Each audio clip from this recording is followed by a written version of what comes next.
We are going to catch up with our guy, Nick Underhill, neworleans.football.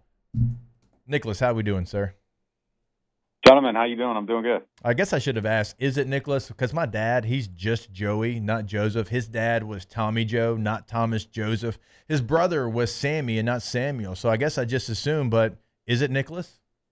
It is, yeah. Okay. No, nothing weird there. Yeah, Nicholas works. Yeah, you hear that, Dad? Nick Underhill called you weird. Oh, hey, I found out some information yesterday. I'm actually for SiriusXM going to be hosting the Saints training camp practice on July the 30th, and so you and I can have all the sweat there training camp in Metairie together. All right, yeah. I'm looking forward to that, man. Yeah, it's like thank God Kellen moved the practices up to like 9 and 9:30 in the morning because mini camp and OTAs were at like noon, and like that's just some like northern or western stuff. Like you get down here, it's way too hot for that time of day. But it's still going to be brutal, and we'll still be sweating, but just a little bit less.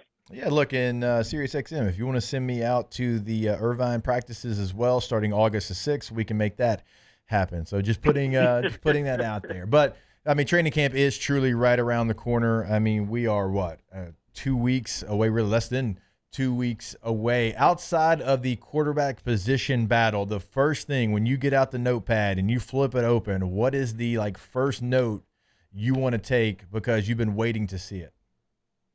Well, I mean, the first one I want to take is definitely I want to see Trevor Penning at guard. We aren't going to see that the first couple of days because they aren't like really padded practices, but that is kind of the headline thing to me. And then Kelvin Banks too. We haven't actually seen him block somebody, and I think that's kind of the future of the team. The investments all on the line.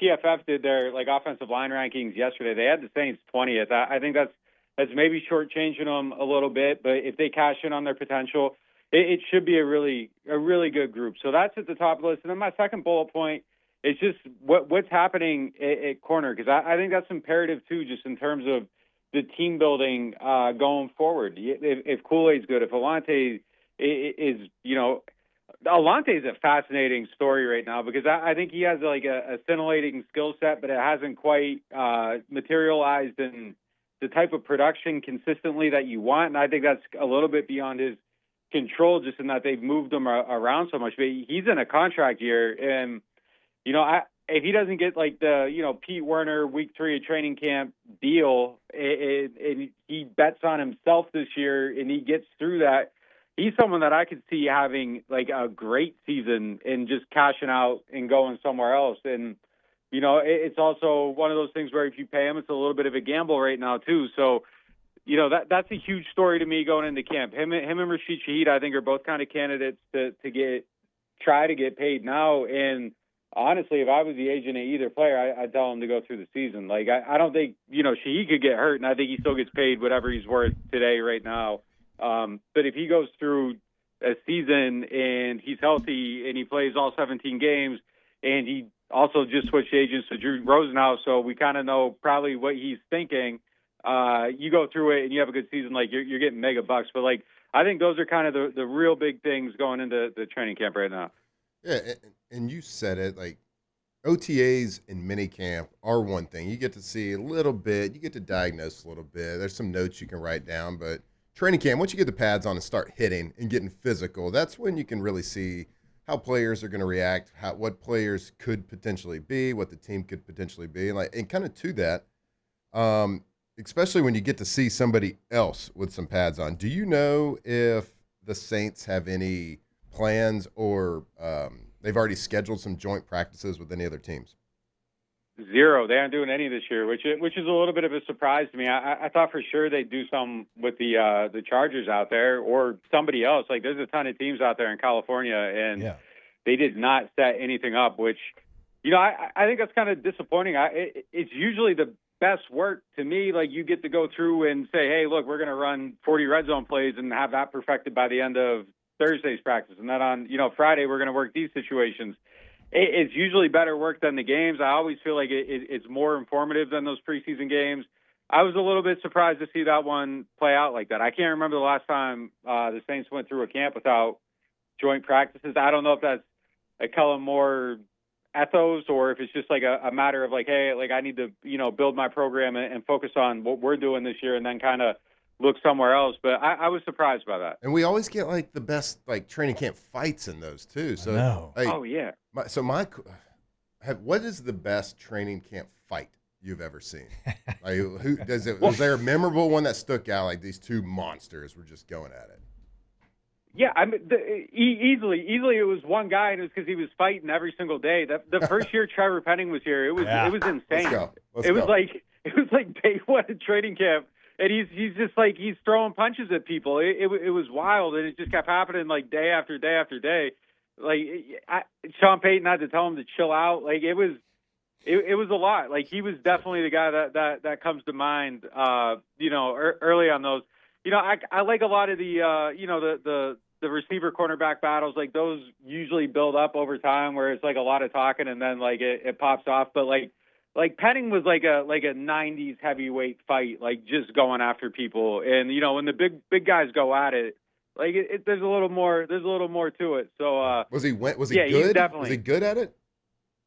I mean, he can throw, yeah, like no doubt about it. Yeah, no, he's not somebody. Yeah. He's not somebody you want coming at you. And like I don't think he's afraid to throw like a fist at a helmet if he needs to either, which isn't always smart. But like he's really about it. Like some guys they get in those situations and like the arms are like it's the windmill punches. Like Penning looked like he had scrapped before. Hey, well, I mean, honestly, I'm going to turn this conversation into a football question. Like him moving to guard, having that mentality where he can be a little bit more reckless because you're protected on both sides. Like that to me, if he's ever going to be a successful, dependable NFL player, it is going to be at the guard position. And I'm not saying that it's easy, but I think what he does and his mentality, that just fits him better because now he can be more aggressive. Now he can maybe take more chances. Now he doesn't have to be perfect. Now it's not all about the technique and you're on an island by yourself. And so if we're going to get any kind of good version of Trevor Penning, it feels like it's going to be inside. You just kind of swung me a little bit, like just with that transition. I didn't know where it was going, but like it just made a lot of sense to me. Like I'm the biggest Penning doubter. Like I got to see it, but I don't disagree with you. Like this is sink or swim. Like this is the last stop on the bus to Busville. Like he has to make this work because I don't think you're going back to the outside. Like if you have a chance to cash in on any potential, it has to happen here. And I do love the idea of him at guard in the run game. I think he can get out there. I think he can pull. Like this is a 330 pound, 350 pound behemoth that can like legitimately run and. That stands out. And I think, polling and doing stuff there like that's going to play to it. It's the speed of which things happen that kind of worries me a little bit. But, on the flip side, I think I would rather try to have him dealing with that as opposed to being out on the island. And, if you do lose, like there's no bumpers, at least he's got some bumpers now. That isn't going to protect him every time. But, yeah, I mean, theoretically, like possibly. I've never liked it for him. Matt, you can probably speak to this better than me. Does it help having a taller quarterback in there with like a 6'7" guy at guard like Shuck being prototype? Like, does that maybe lend a possible fit better than the 6 foot tall Rattler or Jay Kaner back there? I mean, I think the quarterback height disparity probably is overvalued a little bit. I mean, Drew Brees, and there's been short quarterbacks that have shorter quarterbacks. I'm not going to say short, but shorter quarterbacks that have like dispelled any of those type of room. And it used to be everyone's got to be 6'5" so you can see over the line. But with blocking schemes like these days and splits and things like that, you can kind of overshadow those things, and quarterbacks work on that stuff. So yes, there is something to it. But even me at 6'2.5", or like a lot of quarterbacks. Hey, you don't need to throw the half in there, guy. All right, but it's we're not in middle school anymore. Give me. It's really a quarter, but like I bump it up to a half. All right, 228. Even at that, it's like you're still not seeing over 6'6" guys. So whether I'm 6'2" or 5'10", you're still not seeing over somebody that's 3, 4, 5 inches taller than you. So. Yeah, I mean 6'2.5" is technically 6'3". Math basically, you round up. Yeah, absolutely, you do. 6'2.5". I can't believe you threw that in there. Well, Why? Well, you're all of what, 5'10" and a I was half? 5'11" at the combine, and I tell people I'm 5'10" because I don't think I'm 5'11" anymore. I go down. Were you 5'10" and a half? I don't know. Maybe. I don't tell people 5'10" and a half. I say 5'10". 6'2" and a half, bud. Sorry. Sorry. Go ahead. No, I mean, that makes sense. I mean, yeah, I didn't know because like him being 6'7", that's always been something that kind of, but yeah, you're right. Like Drew always looked through those lanes and everything like that. So that makes sense.